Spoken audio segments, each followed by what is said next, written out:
Varovanci centra v Novem mestu imajo z dejavnostmi in oskrbo le dobre izkušnje.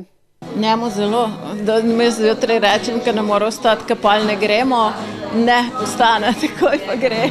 Sem da gre, zelo je navezan tudi na Joži, to če je ni kdaj, ali pa da gre on kam, da ga ni, je tako pogreša, tako da je zelo se dobro počuti tukaj. Moram reči, da smo zelo zadovoljni z današnjim VDC-jem.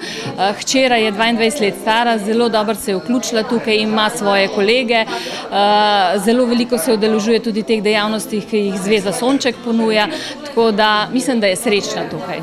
Obiskovalcev je res dosti malo, na žalost, lahko bi bilo več, tako da zaradi tega se tudi predstavljamo na raznih svojih prodajah te naših izdelkov, tako da ljudje vidijo.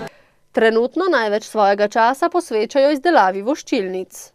Jaz mislim, da smo zdaj že kar dosti razpoznavni, da veliko delamo tudi na druženju z sosesko, da vejo, da smo tukaj. Lahko funkcionirajo brez kakršnihkoli problemov, prilagodi se jim vsaka stvar. Sicer pa delajo s takim veseljem, da jih je prav lepo ogledati.